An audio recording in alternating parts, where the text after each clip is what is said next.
What if a small act of kindness, something you did every day without thinking, was actually a test? A test that could change your entire life?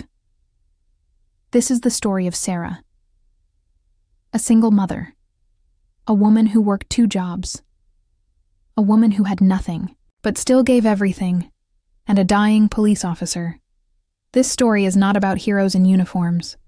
This story is about what happens when one person decides that another person matters, even when that person is a stranger, even when that person is nearly dead on the cold ground. Let me take you back. Back to the beginning, Sarah lived in the small city of Riverside. It was not a rich place. It was not a fancy place. The streets were old. The buildings were worn. The people who lived there worked hard for. Very little Sarah was one of those people every morning. She woke up at 4 a.m. Her daughter Emma was still sleeping. Emma was only 8 years old. She had soft blonde hair and bright blue eyes. Emma loved her mother more than anything in the world. Sarah worked at a hospital. She cleaned the rooms. She emptied the trash. She washed the floors. It was hard work. Her back hurt. Her hands were rough, but she never complained. She did it because Emma needed food. Emma needed a home. Emma needed her mother. At 2 p.m, Sarah's shift ended. She did not go home. She did not rest. She went to her second job. She worked at a grocery store. She stood at the checkout counter for 5 hours, scanning items, smiling at customers, making minimum wage. Her feet hurt so much that she could barely stand. But she smiled anyway. Why? Because Emma needed school supplies.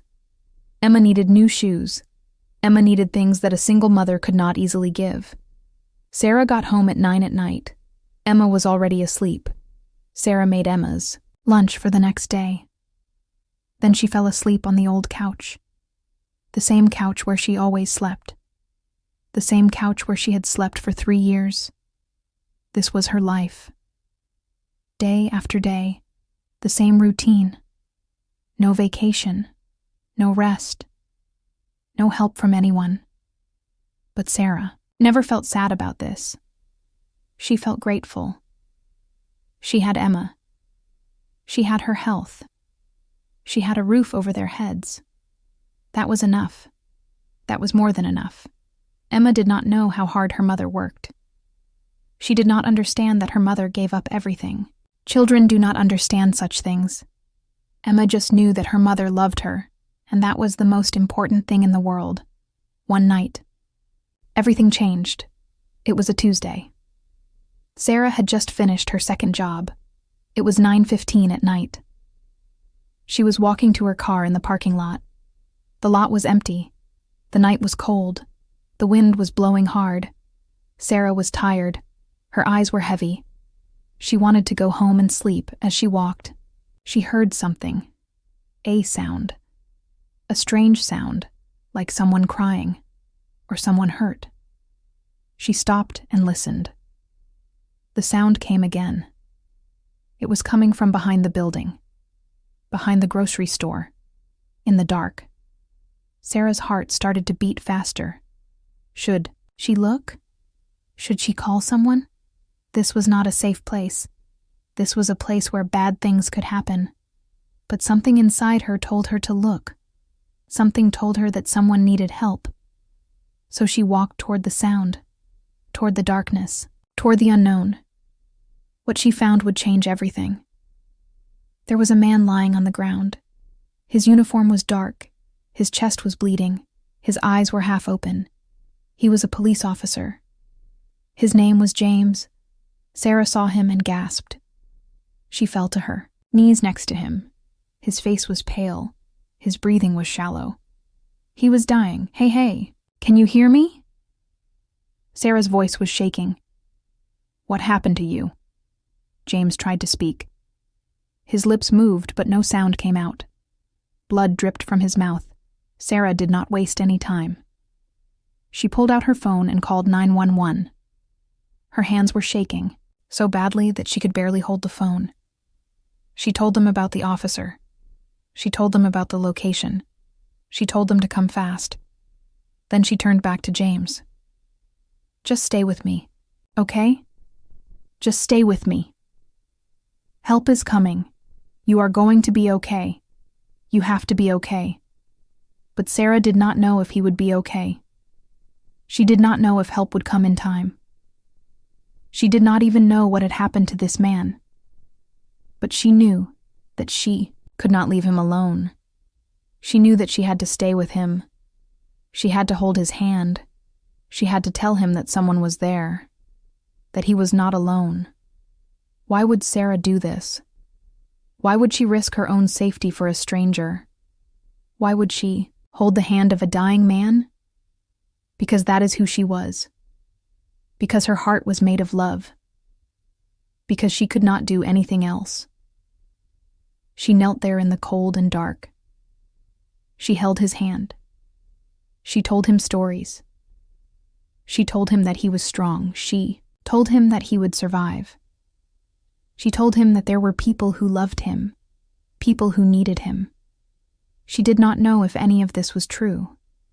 She did not know him at all, but she said these things anyway. Because sometimes words are all we have, and sometimes words are enough. Minutes passed. They felt like hours. Sarah's legs went numb, her hands went cold, but she did not move. She stayed with him. Finally, she heard sirens loud and close. Lights flashed around the corner. An ambulance came racing toward them. Men and women in uniforms jumped out. They pushed Sarah away. They worked on James. They put him on a stretcher. They hooked up machines. They told each other medical words that Sarah did not understand. Then they put him in the ambulance. The doors closed. The sirens screamed. And he was gone. Sarah stood alone in the dark. Her hands were covered in blood. His blood. She looked at her hands and did not know what to feel. An officer came up to her, a woman with kind eyes. She asked Sarah questions. "What did you see? Where was he when you found him? How long were you with him?" Sarah answered the questions. Her voice was quiet. She was in shock. She could not believe what had just happened. The officer told her that James had been attacked, robbed, shot twice in the chest. He was in critical condition. He might not survive. Sarah felt a pain in her heart. This man, this stranger. She had just met him, and he might die. She asked the officer if she could go to the hospital. The officer said yes. She said that the police wanted to talk to her, and maybe she should pray for James. Sarah drove to the hospital. It was the same hospital where she worked, the same building where she cleaned floors and emptied trash cans. She parked her car and went inside. She found the waiting room for emergency patients. It was very late at night. There were only a few people there. Sarah sat down. She waited. She did not know what she was waiting for. She just knew that she needed to be there. An hour passed, then 2 hours, then 3. At 3 in the morning, a doctor came out. He was looking for family, looking for loved ones of James. No, one stood up. There was no one there for him. The doctor looked sad. He said that James had survived surgery. The bullets were removed. He was in critical care. He might wake up, he might not. It was too early to know. Sarah listened to all of this, and she felt something break inside her heart. This man had no one. He was alone. Just like her. She raised her hand and told the doctor that she had found him. That she was the one who called the ambulance. The doctor nodded. He thanked her. He said that she had saved his life. "Can I see him?" Sarah asked. "You are not family," the doctor said. "I know," Sarah said. "But can I still see him, just for a moment?" The doctor looked at her for a long time. He saw something in her eyes. Kindness, compassion, love for a complete stranger. "Okay," he said. "But only for a moment. Sarah, followed the doctor to the intensive care unit. It was a place where very sick people were kept alive by machines. The sounds of beeping and breathing filled the air. The lights were dim and blue. James was in a small room. His chest was wrapped in bandages. Tubes came out of his arms and his mouth. His eyes were closed. His face was very still. Sarah walked slowly to his bed. She looked at him for a long time. This man was a stranger, but for some reason, she felt like she knew him, like they were connected. She reached out and took his hand. It was warm. It was real.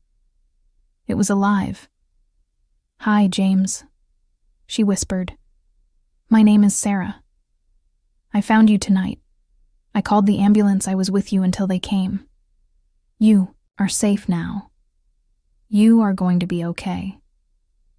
She did not know if he could hear her, but she talked to him anyway. "I do not know what happened to you. I do not know your story, but I know that you are strong. I know that you will survive. And I know that you matter. You matter very much." Sarah stayed with him for 10 minutes. Then a nurse came and told her to leave. Visiting hours were over. James needed to rest. Sarah let go of his hand. She looked at him one more time. Then she turned and walked away. She did not know it then. But this moment would change everything. Sarah went to the hospital every single day after that. Every day for 2 weeks. She went after her job at the hospital. She would clean the floors and then go visit James.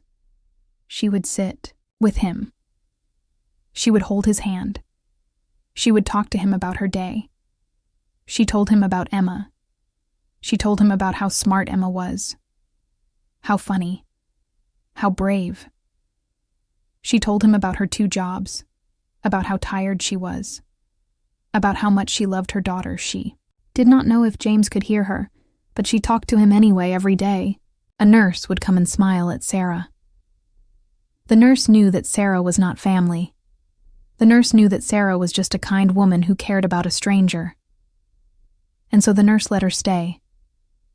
The nurse let her visit on the 3rd day. James opened his eyes. Sarah was holding his hand. She was telling him about Emma's school day, about how Emma got an A on her math test, about how proud Sarah was. James's eyes opened. They moved. They focused. He saw. Sarah gasped. She stood up. She called for the nurse. The nurse came and checked James. She did tests. She looked at machines. She smiled. "He is awake," she said. "This is very good." The nurse called a doctor. The doctor came and checked James. The doctor asked him questions.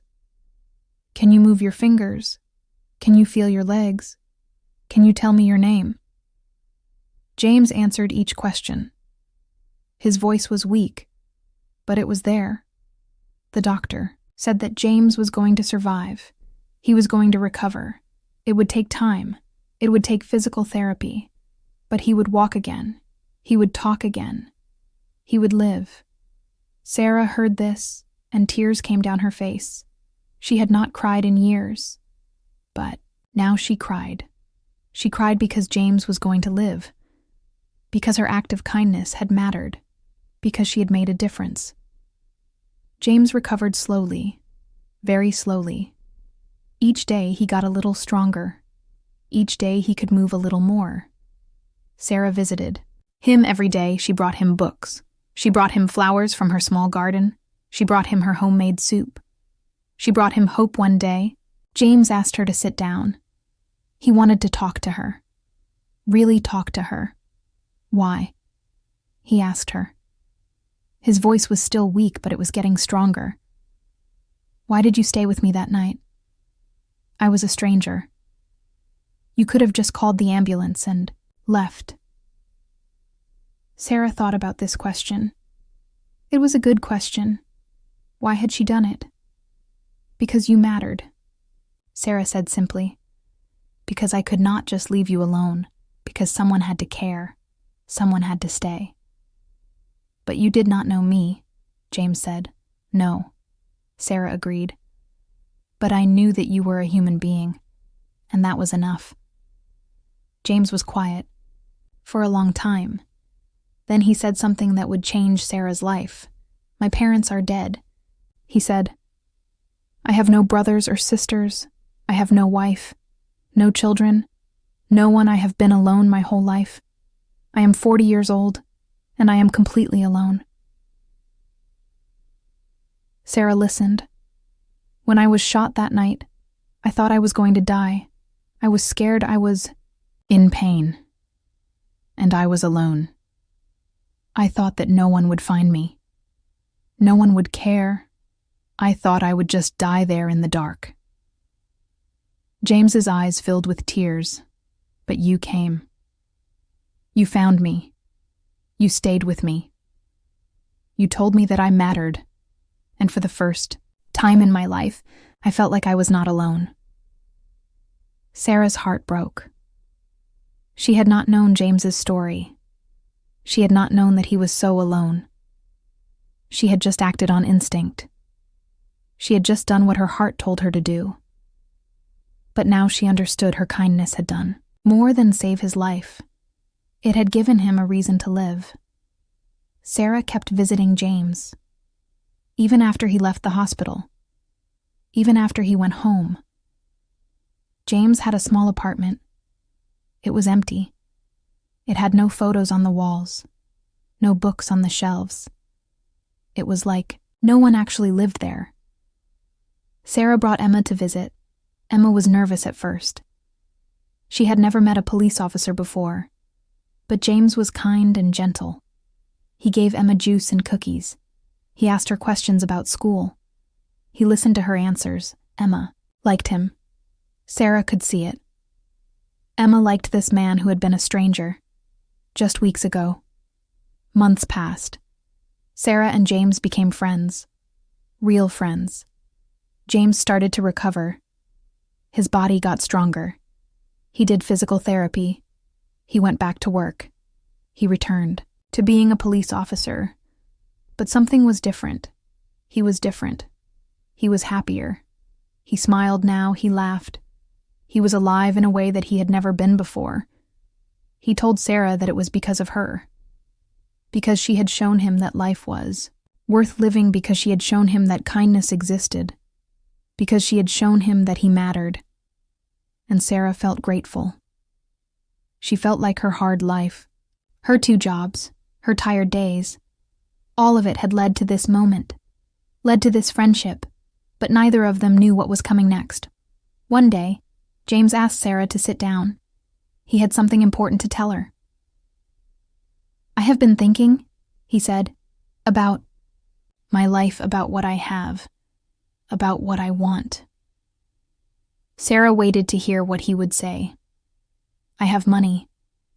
James said, not a lot, but enough I save it because I have no one to spend it on. I have no family. I have no one who needs me. He paused. But now I do. He said, I have you and Emma. Sarah did not know what he meant. I want to help you, James said. I want to pay off your debt. I want to help with Emma's school. I want to make your life easier because you made my life worth living. Sarah's hands started shaking. No, she said. I cannot accept that I did not help you because I wanted something. I helped you because it was right. I know, James said. That is exactly why I want to help you, because you never expected anything in return. Because you are kind. Because you are good, Sarah cried. She had worked so hard for so long, and she had never asked for help. She had never let anyone help her. She was too proud. She was too strong. But now someone wanted to help her, and it made her cry. Let me help you, James said. Please let me do this for you. Sarah looked at this man who had been a stranger. This man who was now her friend. This man who she had saved. She said yes. James paid off Sarah's debt. He helped Emma with school. He became like a brother. To Sarah. Like an uncle to Emma. Sarah quit one of her jobs for the first time in years. She had time to sleep, time to rest, time to breathe. She worked only at the hospital. She cleaned the floors and emptied the trash. But now she did it without exhaustion. Now she did it with peace in her heart. Emma flourished in school. She got better. Grades, she made more friends. She smiled more, and Sarah and James became even closer. But then, something unexpected happened. 1 year after finding James, Sarah got a phone call. It was from the police department. James had recommended Sarah for a new job, a job at the police station, a job as a cleaner and maintenance worker. The pay was better. The hours were regular. There were benefits. Sarah was shocked. She had not asked for this. James had done this for her without telling her. When she asked him why, he said, "Because you deserve better. Because you are strong. Because you are worthy." Sarah took the job. Her life changed again. Time passed. Years passed. Emma grew up. She became a teenager. She was smart and kind, just like her mother. She volunteered. At the hospital, she helped other people. She followed in her mother's footsteps of kindness. Sarah worked at the police station. She became friends with all the officers. They respected her. They valued her. They knew her story. The story of the night she found James. The night she saved his life. James got promoted. He became a sergeant. He was a good officer. A fair officer. An officer who cared about people. And people said that it was because Sarah had changed him, because she had shown him that kindness mattered, because she had shown him that people mattered one day. James did something that shocked everyone. He proposed to Sarah. Not as a romantic proposal, but as something deeper, more important. "I want to adopt Emma," he said. "I want her to be my daughter. I want to be her father. I want us to be a real family." Sarah cried. She had never thought about this. She had never imagined this possibility. "Are you sure?" she asked him. "I have never been more sure of anything." James said, "You saved my life. You gave me a reason to live. And now I want to spend the rest of my life being a father to Emma and a partner to you. I want to be part of your family." Emma was 14 years old when James officially became her father. She changed her last name to his. She called him Dad. Not as a stranger, but as a family member, as someone she loved. And Sarah finally felt like she was not alone anymore. She finally felt like she had help. She finally felt like she had a family. The story does not end there. 5 years later, Sarah was working at the police station. It was a normal day, just like any other day. Then something strange happened. A woman came to the police station. She asked to speak to James. The woman was older. She had gray hair and sad eyes. James came to meet her. The woman started to cry. She said, "I am so sorry. I am so sorry for what I did to you." James's face went pale. "Who are you?" he asked. "I am your mother." The woman said, "I gave you up when you were born. I have spent my whole life wondering about you. Wondering if you were okay. Wondering if you were happy." James did not move. He did not speak. He did not know what to say. The woman continued, "I saw your picture in the newspaper. I saw that you were a police officer. I saw that you had won an award for bravery. And I was so proud. So very proud. But I did not know how to contact you. I did not know if you would want to hear from me." She took out a piece of paper, an old newspaper article. It was about James and his recovery, about the single mother who found him, about the woman who saved his life. When I read this, I knew I had to find you. I knew I had to apologize. I knew I had to tell you that I loved you, that I never stopped loving you, that I had always wanted to know you. James looked at his mother for a long time. His whole life, he had been alone. And now, suddenly, he had family. The tears came. They came hard and fast. Because James finally understood something. He was not meant to be alone.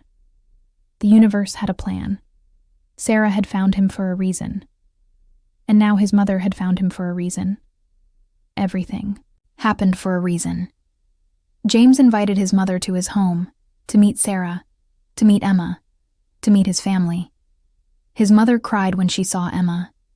Emma looked at this older woman and asked, "Are you my grandmother?" James's mother said yes. She was Emma's grandmother, and from that moment on, she was part of their family.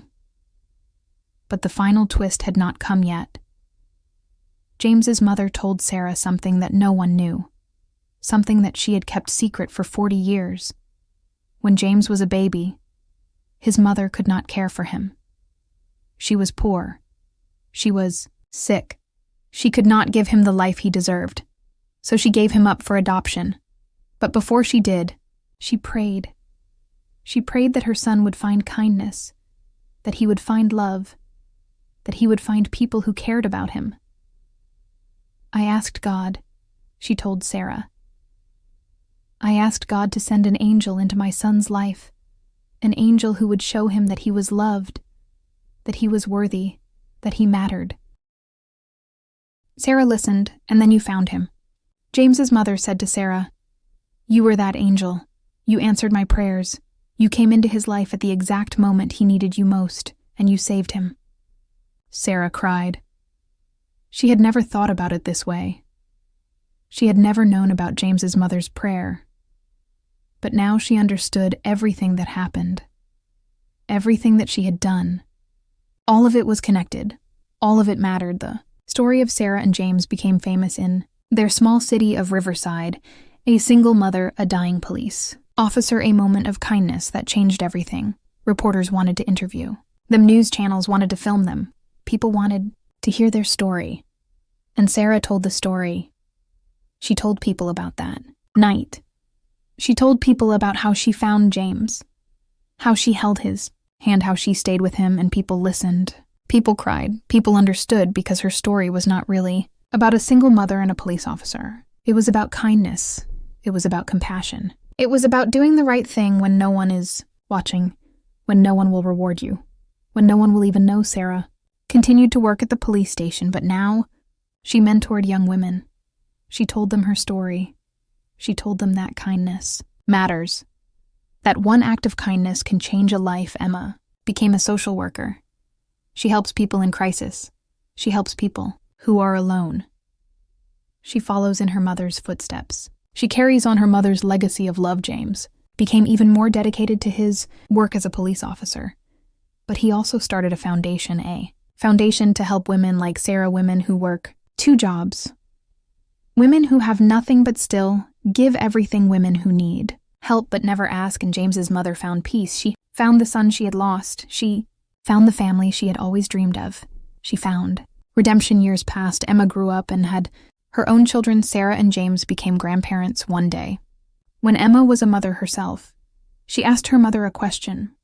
"Mom, do you remember why you stayed with that dying police officer that night? Why you did not just call the ambulance and walk away?" Sarah thought about this. "I remember," she said. "But I did not stay because I had a plan. I did not stay because I thought it would change my life. I stayed because in that moment, there was a human being who was hurt and alone, and I could not leave him. I could not do anything else." "But it did change your life," Emma said. "Yes." Sarah said, "It did, but that is not why I did it." And that was the most important part of the story. Because the truth is, we do not know what our kindness will do. We do not know how our actions will change the world. We just know that kindness matters. We know that compassion matters. We know that showing up for a stranger matters. And sometimes, if we are very lucky, we get to see the result of our kindness. We get to see how one moment of love can change everything. Years later, when Sarah was old, she would sit on her porch. She would watch the sunset, and she would think about that night. the night she found James. She would remember how tired she was, how scared she was, how she could have just walked away, but she did not walk away, because that is not who she was. She was a woman with a big heart, a woman who believed that people mattered, a woman who believed that kindness was everything, and because of that, a man who was alone found a family, a mother found her son, a daughter found her father, and a simple act of kindness changed the entire course of human lives. The reporters always asked Sarah the same question. "Do you regret anything? Do you wish you had never found James?" And Sarah always gave the same answer. "No, I do not regret anything, because that night, I learned something very important. I learned that we are all connected, that when we help someone, we are actually helping ourselves. That kindness is not about what we get in return. Kindness is about who we become." She would pause. "I found a dying man that night, but he also found me. We saved each other." This is the story of Sarah and James A. A story about kindness, a story about connection, a story about what happens when one person decides that another person matters. This is a story about how a small act of love can change everything, and if you are watching this, remember this. Remember that you have the power to change someone's life. You have the power to be someone's angel. You do not need money. You do not need fame. You do not need to be special. You just need to care. You just need to show up. You just need to believe that another person matters, because they do. Everyone matters, and your kindness can change the world.